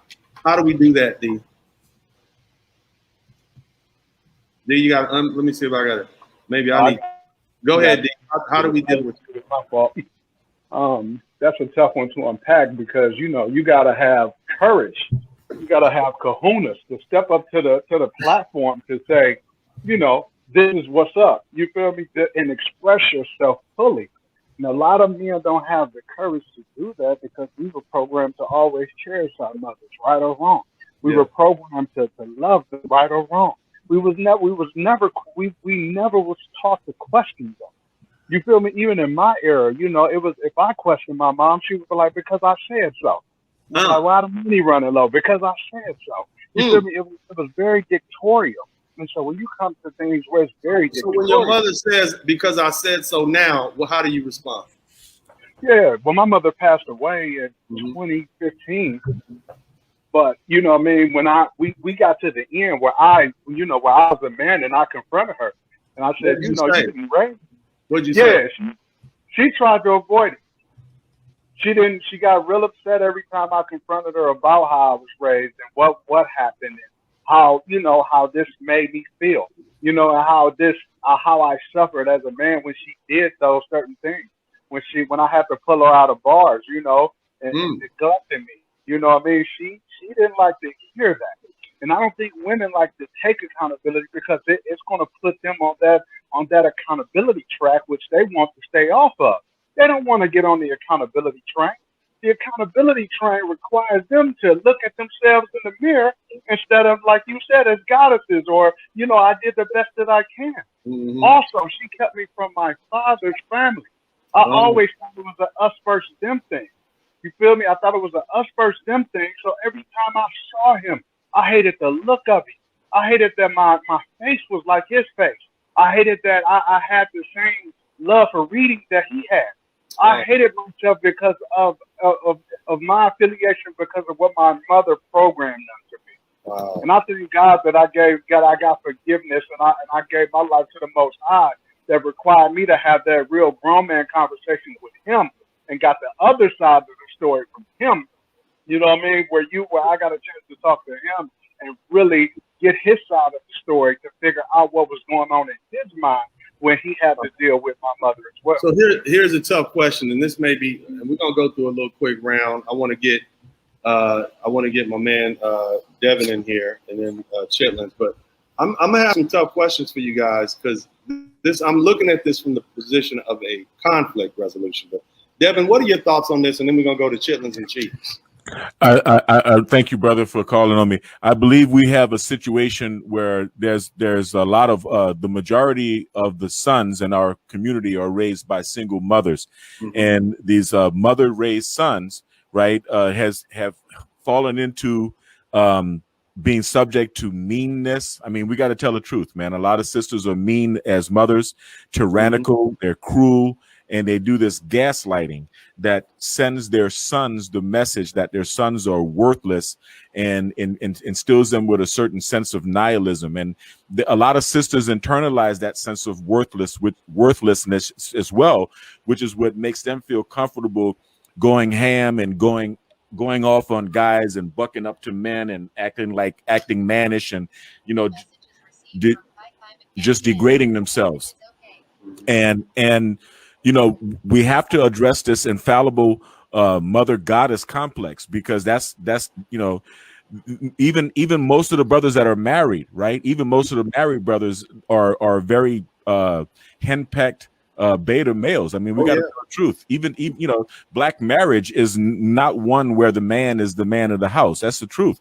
We're in a matriarchy. We're under a gynocracy, and it's hard to be assertive as a black man because the world is so poised to perceive us as aggressive and as a violent threat, as a threat of physical violence. And so it's a tight world. You basically got to tiptoe around your own goddamn house. You got to tiptoe to a consensus. Exactly. Your woman can run up and slap you in the mouth, and you better not do nothing. Straight up, because the minute the police get there, come and take your kids for you, and there's nothing you can do a damn thing about it. Straight up, you giving the money, you doing all that. Yeah, I know what you're saying. And then we're gonna go to chitlins and cheese. But that's the struggle that I deal with every day as a black businessman, man. Because you have to establish boundaries. You have to stand your ground. You have to establish you have to fight on your own defense. You have to be your own advocate as a man and as a black man in this society, and you have to do so with tact to make sure that they don't have their excuse of perceiving you as being, the violent threat. Right. Much love and blessings. I want to go to chitlins and cheese next and get him to tell. What are your thoughts on this? I appreciate you. You've been patiently waiting. What are your thoughts on this chitlin and cheese? Oh, no problem, brother. Thank you. Respect to everybody in the chat. It's even worse than the walking on eggshells. This comes to the point where grown men have to build things like man caves in their own house just to find solace in their own homes and the peace and all that. And when it comes to what the young man was discussing about the Umar, I have a unique perspective on that. See, my biological mother, I'd never met her. Even to this day, I had one phone conversation with her at my 30th birthday. I didn't never want to even talk about the past and holding her accountable, because she has grandchildren who I feel like life she needs to be a part of. I can let more or less all the other stuff go as far as me and her relationship, but the moving forward thing is I feel like the most painful part for me, because I done heard stories from my family, my dad, and what she was like, and the times that she was supposed to come visit me as a child, but she didn't. But if it was my dad, I felt like I would have been calling my dad all types of deadbeats and this and that. But because it was my biological mom, I never even thought about calling her a deadbeat. And I felt like that right there, it kind of messes with me as a man, just thinking about those type of things. Because if you do call her a deadbeat, there'll be pushback. How are you talking about your mama like that? You only get one mama. You wouldn't be here if it wasn't for your mama. That's what you hear from the black community, as opposed to making her be accountable for her actions as an adult. You get reprimanded for calling her out for her actions. And so that's why you don't do it. And if you do it, oh my God, you might as well have taken white Jesus down off the Baptist church wall. You know what I mean? You heathen, you see what I'm saying? Mm-hmm. And so because of that, you don't do it. I get it. I understand. But honestly, that's what it's going to take. That's what we're going to have to do. You see what I'm saying? We're going to have to hold these women accountable so we can make it so uncomfortable for other women to repeat that behavior. See, until we start using shame and guilt as the weapon of choice, they're not going to change. As long as they can do it and get away with it and they won't be reprimanded for it, chitlins and cheese, they're going to keep doing that behavior. You see, and okay, so let me guys. All right, guys. So I want to get with some solutions here. And I want to go through my thought process, and I'm going to get you guys to tell me what you think about it. Because, those of you guys who know, I wrote a book, 3 books called Rules to Live By: How to Maintain Peace of Mind and Happiness in a Conflicted World. So it's not just a story of my life. If you really analyze it, I'm showing you how to resolve the conflict. So the first thing is in trying to figure out a conflict is, what is the objective here, right? You want to do what? You want to rehabilitate black men who no longer or refuse to date Black American women so that they will then want to date Black American women again. Otherwise, the Black American culture, which we live in, is going to cease and exist in about 50 years. That's basically the objective and the purpose that what we're trying to fix here. Okay, so now, how long will it take to resolve these issues for each individual man? Okay, how do we do that? Both mother and son have to come to some accord on their own or through psychological family counseling or maybe friend intervention or whatever. Now, how long will that take? And what are the biological constraints associated or societal constraints associated on that time limit for resolution? Okay, in other words, how long does the son have to wait for his mother to apologize? And what happens if it fails? Does he wait until he's 60 years old and she dies, and then he's an old man and no longer able to go out and enjoy the world and any kind of women at all? Or, he has to have some, inordinate amount of money? How long does he have to wait to be healed? How long does he have to wait to no longer have these hangups about Black American women because he's still angry with the issues he faces? So there's some biological constraints in there. What happens if he gets to a certain point, like 35, and he hasn't healed? Should he still just not date anybody? Or should he try and go off and date women from other cultures who won't bring about that same harmful feelings that he had? Another thing, again, what if it fails? What if you try to rehabilitate and you try to answer and it fails? But what happens if the conflict is reignited or another outbreak? Let's say you get a woman, you heal your relationship with your mother, but then you got a Black woman, because remember, that's the objective. We want to keep the Black society going. This is what Dr. Umar Johnson wants. I get it. I understand. But the question is, what happens if he then hooks up with another Black woman who is just like his mother with that same, and it's reignited? And so now you got another outbreak. And now on top of that, let's say they stay together, he has kids. Bam, now your children are having to deal with the same thing you had to deal with. So it's a cycle. Okay, so what are the alternatives then? If this conflict is one of those conflicts that can't be resolved within a timely manner or has a substantial chance of being reignited. Okay, what are the brothers doing? Well, if you can't resolve the conflict, then you avoid the conflict. Passport bros, SYSBM, dating out, confirmed bachelorhood, serial mating and dating, making baby mamas and not wives, right? This is what the brothers are doing. Where do I think Dr. Umar went wrong? Blaming the father for the mother's bad behavior, blaming the son for the mother's bad behavior, blaming the mother's father and the mother for her, and the mother's mother for her bad behavior. Because even if she got it from her mother, she's, as an adult, as Farrakhan said, is still responsible for her actions. That's what Honorable Minister Louis Farrakhan said. You heard the clip. We took a small clip.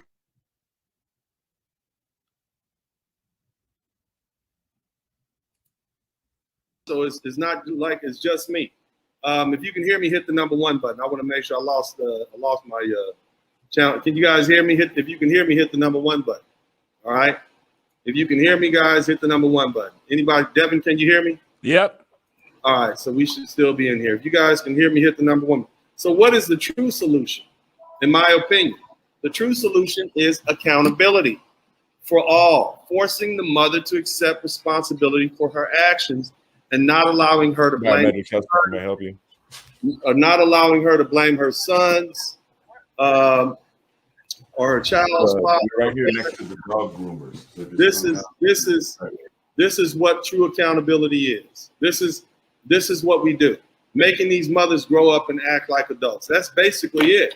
Now, I think that's the solution, or at least the beginning to Afro-patriarch. I'm gonna give you 2 minutes. What are your thoughts? You heard what I'm saying? I'm looking at it from a conflict perspective. In other words, how do we fix this problem? That's my solution. I put it in an outline. You can look at it and break it down. Tell me what you think. Tell me where I'm wrong. But if you want to save the Black community, you're going to have to get Black men to come and want to date Black American women. And I'm not just talking about Black women, because I know you're Haitian. You see what I'm saying? Mm-hmm. They can date a bunch of Haitian women and we'll still have Black people in the United States. But we won't have what's called the Black community, the community that invented jazz, that put these colleges together. We won't have that community. So the if you birth want to rate is save very the black dropping. community, if you want to save the black community, this is how it's going to be done. If you truly love the black community, all you B1 folks out there, if you truly love the black community, you're going to have to stand up and begin to confront these lovely ladies about their bad behavior so that they can begin to correct themselves and become better mothers. That's my opinion. What are your thoughts, Afro Patriarch? You got 2 minutes. Go. For me, I stopped looking for excuses 2 years ago. Stop looking for excuses on why certain women behave this way and why certain women don't challenge other women who behave this way. And I've come to the conclusion is that you as a man, when you hit a certain age, you got to go and find a place where you're most celebrated, where you're most respected. And So your solution is basically SYSBN. Yeah, absolutely. And so it's not actually a solution. It doesn't resolve the conflict, but it is a solution. Yeah, it's a solution. It is. The reason is that because if you are trying to fix the problem, imagine giving your life to trying to fix this problem, and then one day when you're old and gray, and the problem is still not fixed, and now the next generation is just even as worse as it was before. And the reason I say that is because how many people know about the Black Panthers still stuck in prison? No one knows their names. Nobody even cares. They don't even know. No one even cares. They don't know. So when these sisters, they spent their whole life fighting. Yeah, go ahead. I'm sorry. Yeah, and when these sisters say Black men are conquered, they don't build, they don't do anything.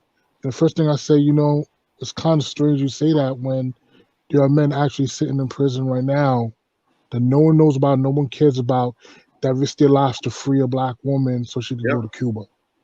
And they were stuck behind, and they're in prison for the rest of their existence. Yeah. So no one cares. No one mentions their names. No one. Nobody. At all. That was their reward. That was their reward. And thank you so much, Afro Patriarch. I want to go to James Best. James, you got 2 minutes. What are your thoughts on this thing, man? What do we do? You heard my diatribe. Maybe I'm wrong. What are your thoughts? How do we resolve the conflict, or do we avoid it? What do we do? I think is the Black community worth it? Your thoughts? I think the number one thing for all men, if your intuition allows you to speak up as a young man, please speak up.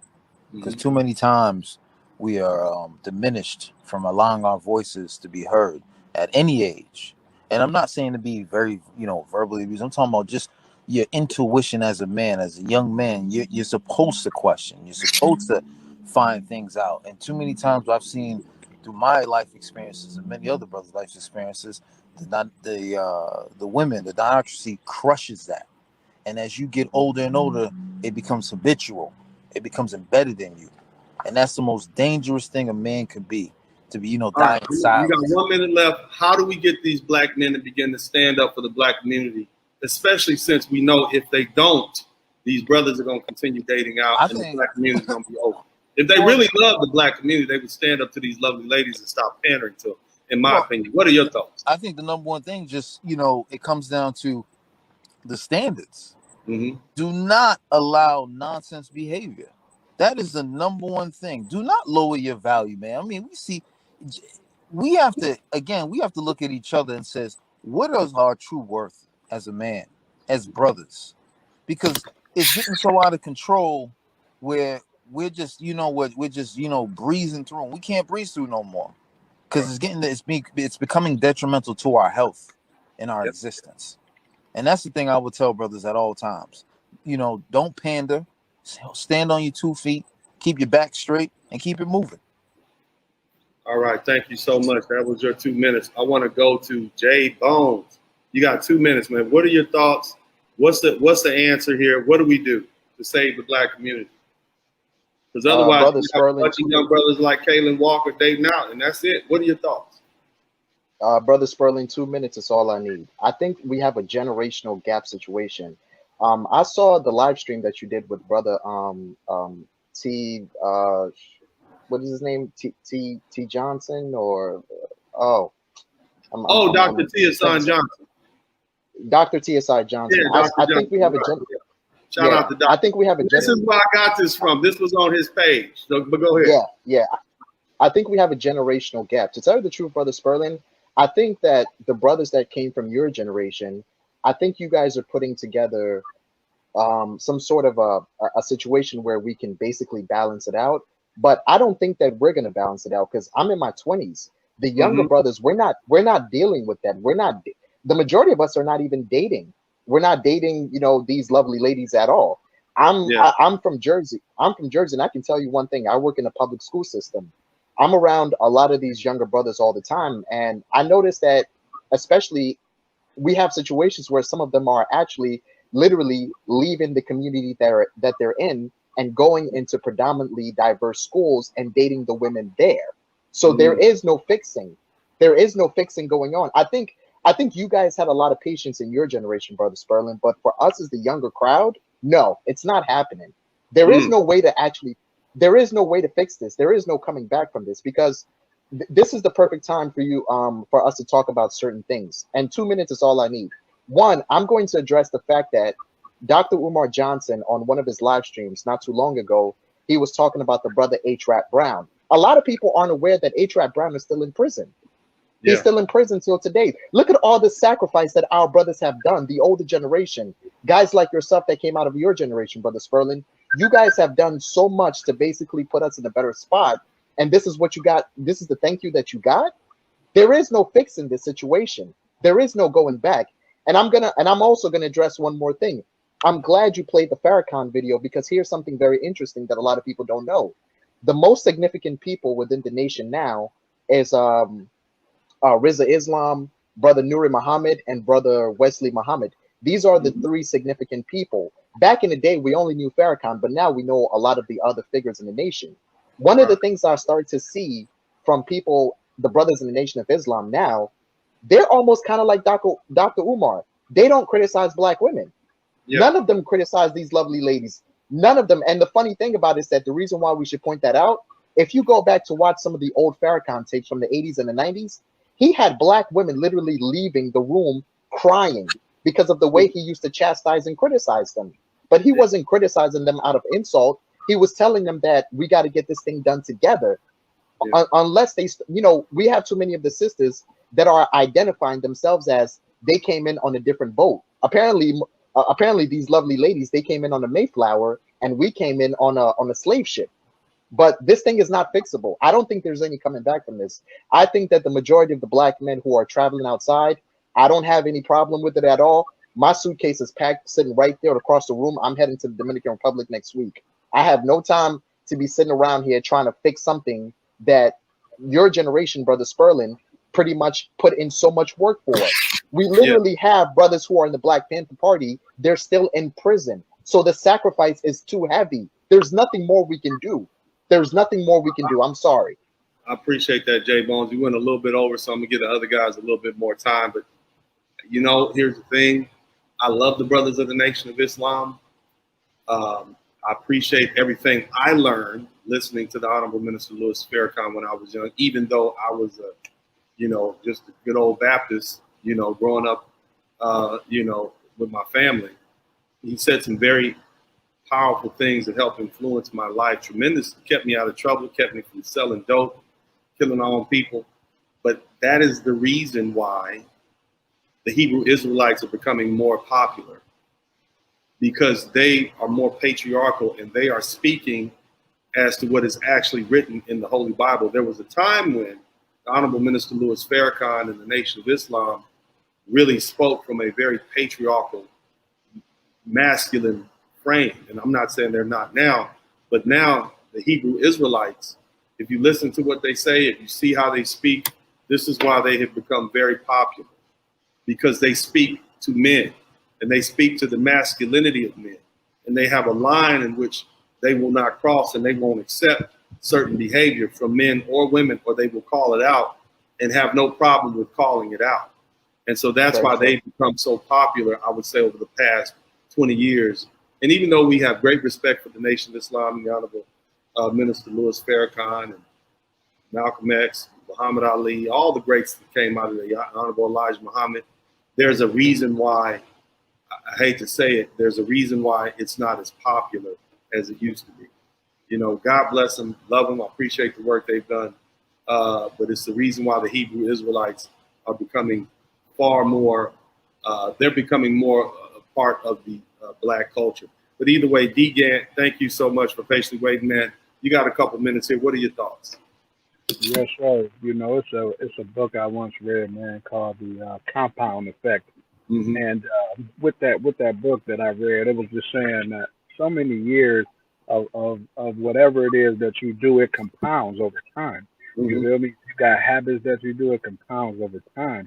What has happened over time is that the women our lovely ladies have bashed us, mistreated us, done all kind of things to the point where I think we're at the point of no return.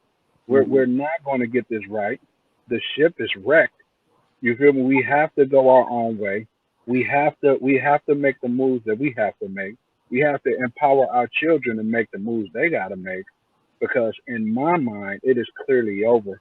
You know what I mean? There is no coming back from the damage that has been done. You feel me? And I'm smiling on my face because it's like all of you guys are saying the same thing. But go ahead, D. I didn't want to interrupt you. All of y'all are saying this is a wrap. And these are 4 Black men, you know, who don't know each other, are all saying the same thing. But go ahead, bro. I think it's a wrap. I don't think there is no coming back from this. I think the stress, the mental, has took its toll. And for the young men, they already see it. For the people our age, you feel me, we're trying to school them, but they're over it. They see the writing on the wall. You feel me? The writing on the wall is clear. Do not mess with anything that's current. You feel me? Go out and do your own thing and do the best interest and get what's in the best interest of you. So in my mind, I think it's over. I don't think there is a conflict resolution to this. It's just something that's lost. And I'll address that in the end here. D, thank you so much. I appreciate it. Devin, you got 2 minutes, man. What are your thoughts on this? Is there a resolution? I mean, I see a resolution. I see a way to resolve this issue. It will take some time, and it'll take some more sacrifice, especially on Black men, because they are going to have to delay, you know, their biological imperative to mate, you know, which is a big request, you know. And then, you know, the question is why, though? Why, when they can get a better deal, a better woman, a better family from that woman, a better mother for their children, based on what they've seen? Because these men, if you ask many of them, they don't want their woman or the mother of their children to be like the mother that they had. And that's the question that most people don't want to, they don't want to hit that. They don't really, as I said, they don't like their moms. They love them, but they don't like that behavior. Devin, what's your thoughts, man? You got 2 minutes. Devin, are you still there? Oh, man, we lost Devin. Devin, are you there? Okay, well, Chillins Cheese, you up next, man. You know, I mean, I know this is your first time here, but you said some very interesting things. You talked about how your situation was kind of opposite, in that, you know, you didn't see your mom and you can't call. I mean, you go ahead, man. Speak from the heart. You got 2 minutes. What are your thoughts? All right. Even without growing up with my biological mom, I was fortunate enough. My biological dad stepped up to the plate, took me, you know, from the hospital ward and all that. And I did actually grow up in a 2-parent home because the person I would consider my mother was there. I wouldn't say she was matriarchal anyway. It was more of a patriarchal home. Even though my mom did make more money than my dad, he still was like more or less the king of the castle and stuff like that. We did get to a point one time when she did end up calling me a bitch to my face, and I had to tell her. Your mom did that, bro? The woman who I call my mom, she called me a bitch to my face, and we had I told her, I stopped right there, like, I'm cool with everything else. I love you to death, but that's something I just can't tolerate as a man, just being called a bitch by anybody. I don't let my friends, I wouldn't even let my dad call me that. So I'm sorry. I mean, we got over that. That was cool. But as far as the Black community and fixing, I feel like it is worth fixing it. The way to fix it is going to take a overhaul completely of Black culture, like completely. We got to redefine a lot of things within our culture. What is our celebrity? We can't look at, as much as I wanted my kids to be LeBron James on the basketball court and make the millions of dollars? What's wrong with the guy that owns 17 McDonald's? Why can't he be seen as a celebrity within the community? He worked just as hard as I feel like LeBron James. He probably, I mean, has a potential to make just as much money. And, you know, holding our women accountable is definitely something we need to do, because I don't know if the statistics line up, but I feel like I grew up raised in South Central LA. So I know a lot of black young men who were killed by the police. And I know that a lot of those black men were raised in single parent homes by their mothers. And I know that a dad is just like in the animal kingdom, where you're not supposed to take a puppy away from their mother from certain age because she's supposed to check certain behaviors of the puppy. That's what I feel like the role of a dad is early on. He's supposed to introduce a child to what authority is. And they don't have that switch to turn off when the police do run up on them with the nonsense, to turn that switch on. Okay, this is a person of authority. Let me at least play the role, wear my different hat. They don't have that. They're going to be the same. They walk around with their mother's emotions, basically, in the face of authority or the authoritative figure. And that, you know, that leads to a lot of our downfall, unfortunately. And that is the effect of single mother raised boys. You know, that's one of those effects. That's part of toxic. That's one of the fruit of the tree from the toxic culture. You know, that's what's true. growing in this toxic culture. So thank you so much, Chitlin and Cheese. I appreciate that. Thank you so much, Afro Patriarch. Devin, we lost him for a minute, but I'm sure he'll be back soon. D. Gant, J. Bones, James S. Thank you, guys. Here's the thing. Dr. Umar Johnson and Kaylin Walker put forth a very interesting, very emotionally triggering discussion for the world to see. This is not something that happens on this level. You don't have two high-profile individuals talking about the trauma caused to this young man or any young black man by their mom. Now, the fact that it's out there, it's incumbent upon people thinking black men, well-meaning black men, to analyze it. It's the truth. The reason I know it's the truth, because back in 2010, when I began to open up and talk about these issues, the responses that I got from men on Facebook shows that this is what they were thinking about.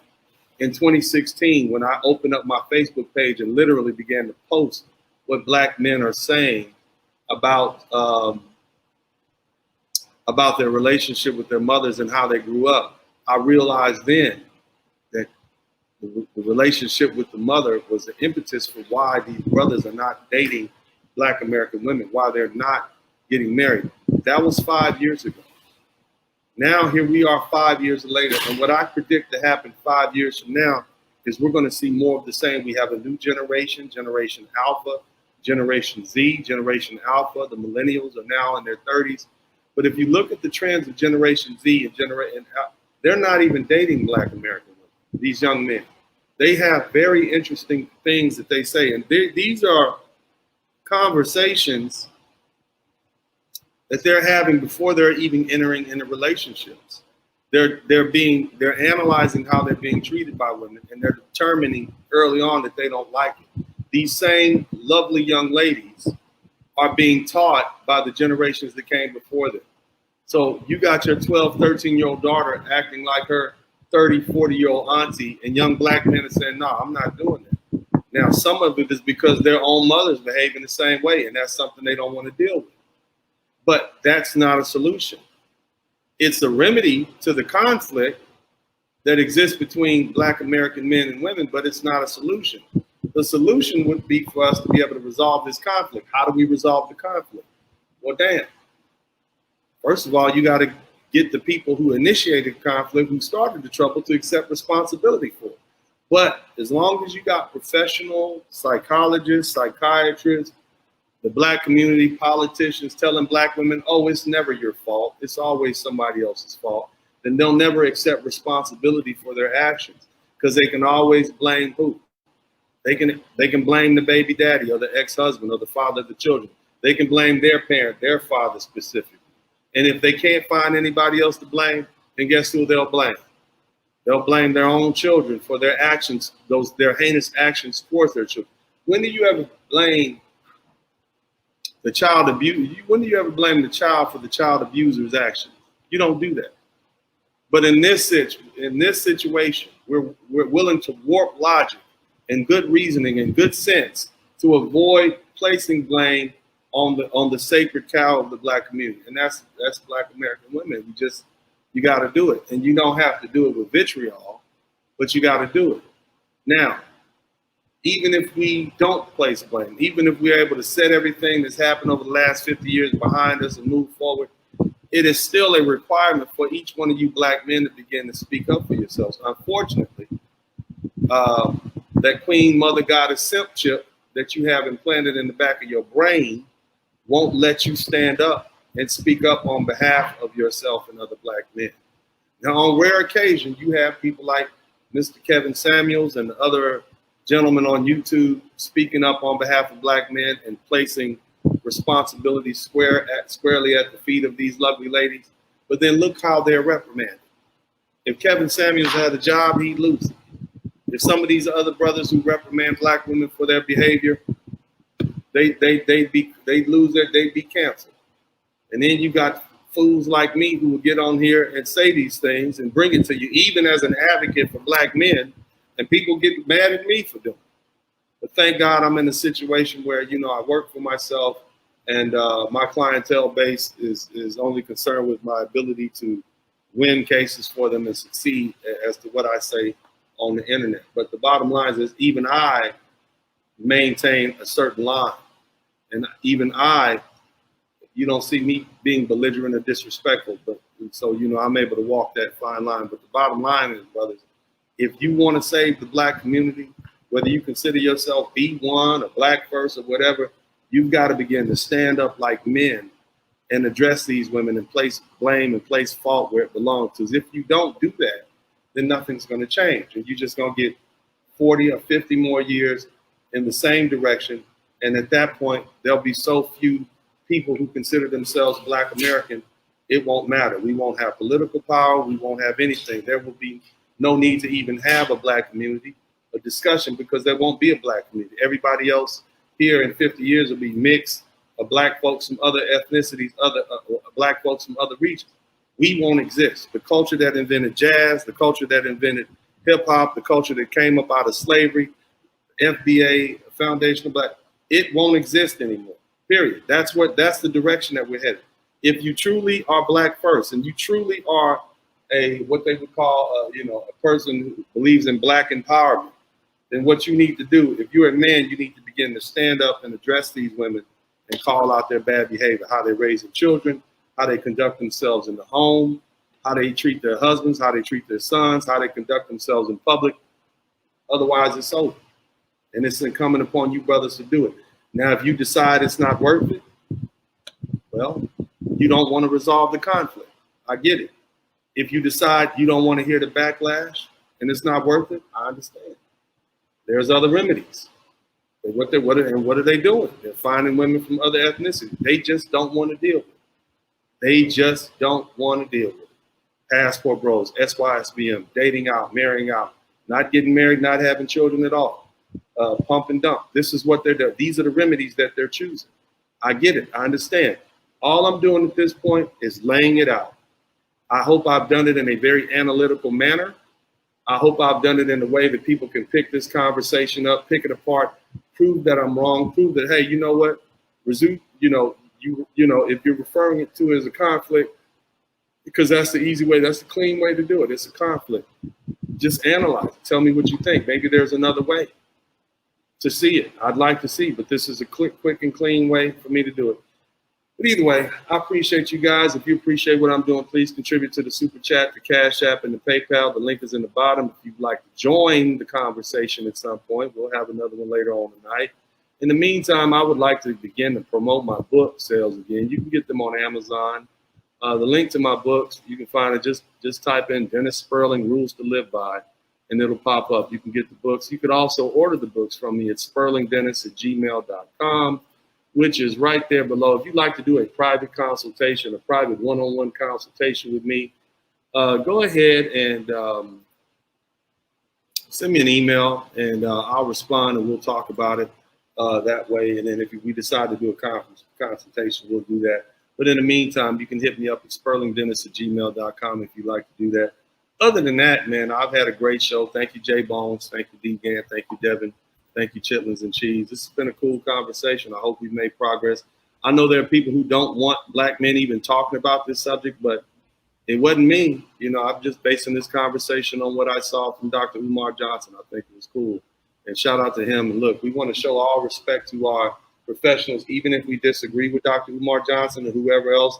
And I know Dr. Boyce Watkins has been catching flack, but at the end of the day, the man has a PhD in finance, and he does have some usefulness. I just think that it might be better if he just kind of focused on finance and leave mama's cooking alone, because that mama's cooking that's something hard for folks to eat. But either way, man, this is Uncle D, man. I love you guys, and I'm out.